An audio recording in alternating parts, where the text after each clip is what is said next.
Hello बच्चों, कैसे हैं आप सब। बच्चों मैं यहाँ पे आपको 9वीं कक्षा की गणित विषय का कार्यपत्रक 9वें नंबर का करा रही हूँ। ठीक है, इस कार्यपत्रक में हम यहाँ पर बहुभुज यानी कि चतुर्भुज के बारे में और त्रिभुज के बारे में समझेंगे। ठीक है, तो अब आपसे अगर पूछा जाता है कि ये क्या होते हैं, तो बच्चों सबसे पहले आपको इनकी परिभाषा बता दी जाती है क्या कि केवल रेखाखंडों से बना सरल बंद वक्र बहुभुज कहलाता है। बहुभुज का मतलब है कि कितनी भी भुजाएं हो सकती है। देखो, बंद वक्र होना चाहिए, ऐसे 3 भी हो सकती है, ठीक है, 4 भी हो सकती है, या फिर इस तरीके से भी आपके पास हो सकती है। तो मतलब बंद वक्र होना चाहिए, ये बहुभुज कहलाता है।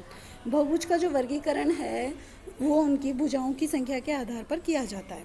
ठीक है, 3 भुजाओं वाला बहुभुज जो है वो त्रिभुज कहलाएगा, भुजाओं वाला बहुभुज चतुर्भुज कहलाएगा। ठीक है, अब जैसे आपसे ये पूछा जा रहा है कि निम्न में से कौन सी आकृति बहुभुज है, बताइए। तो पहले में आप देखो, पहले में यहाँ पे देखो बंद नहीं है ना, यहाँ पे खुला हुआ है, तो ये आपका बहुभुज नहीं है। ये आपका बहुभुज है, ये भी आपका बहुभुज नहीं है क्योंकि यहाँ पे भुजा नहीं है। ठीक है, ये बंद वक्र तो है लेकिन बहुभुज नहीं है। ऐसे ये भी आपका बहुभुज नहीं है क्योंकि ये बंद वक्र तो है, लेकिन अगर देखो ये इस प्रकार से होता तो बहुभुज होता, लेकिन यहाँ पे ये इस प्रकार से है तो ये बहुभुज नहीं है।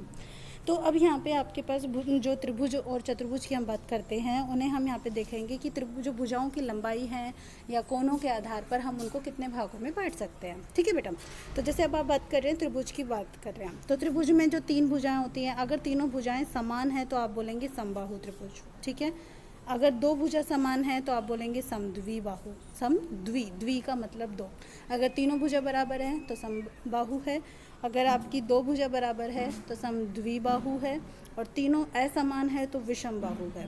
इसी प्रकार से कोणों के आधार पर अगर आपसे कहा जाता है, तो अगर आपका जो प्रत्येक कोण है वो न्यून कोण है तो फिर वो न्यून कोण त्रिभुज है।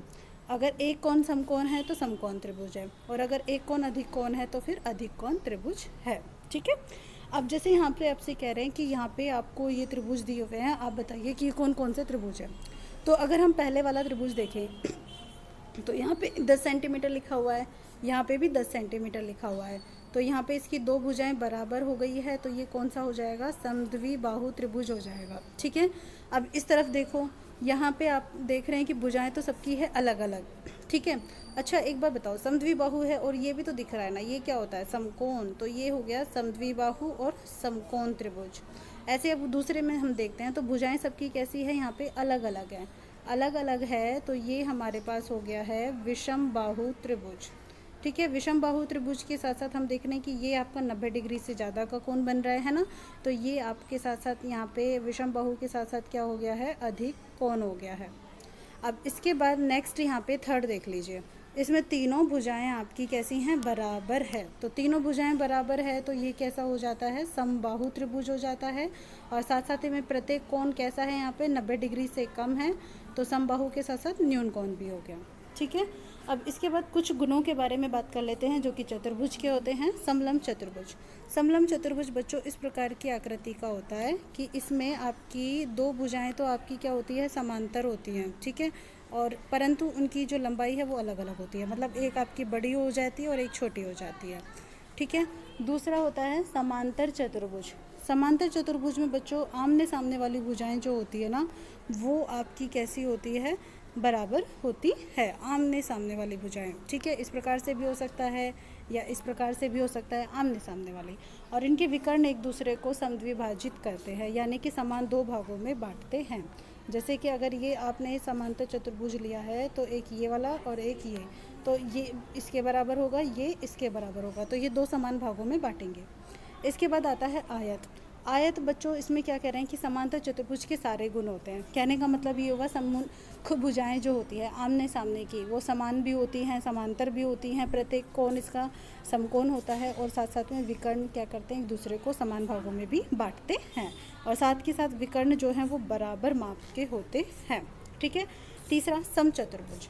समचतुर्भुज में भी क्या होता है, समांतर चतुर्भुज के सारे गुण होते हैं, मतलब आमने सामने की भुजाएं बराबर होगी, विकर्ण समान भागों में बांटेंगे, लेकिन यहाँ पर सारी भुजाएं बराबर होती है। ठीक है, इतना आमने सामने की तो होंगी लेकिन चारों भुजाएं भी कैसी होंगी, बराबर होंगी। ठीक है, और वर्ग में क्या होता है कि समांतर चतुर्भुज, देखो बच्चों ये जो इस प्रकार से अगर आप बना रहे हो तो ये क्या कहलाएगा, वर्ग। ठीक है, अब इसमें देखो चारों भुजाएं बराबर है, तो इसका मतलब ये हुआ समचतुर्भुज के चारों गुण आ गए।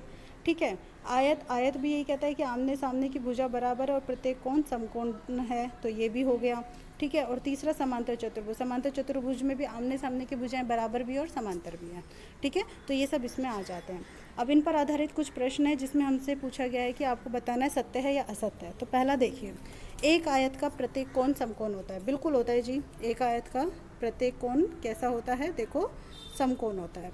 तो ये तो आपका कैसा है, सत्य है। तो हम यहाँ लिखेंगे यस, हाँ वो यहाँ पे लिखेंगे आप सत्य। नेक्स्ट, सभी आयत वर्ग होते हैं। बच्चों आयत में क्या होता है कि आमने सामने की भुजा होती है, परंतु वर्ग में तो चारों भुजाएं बराबर होती है, तो ये क्या हो गया, असत्य। तीसरा, एक वर्ग के विकर्ण परस्पर लंब होते हैं। तो अगर हम वर्ग की बात करें तो ये वर्ग होता है, लेकिन इसके जो विकर्ण होते हैं वो आपस में कभी भी लंब नहीं होते हैं, वो एक दूसरे को समद्विभाजित करते हैं। तो ये क्या हो जाता है, असत्य यहाँ पे हो गया।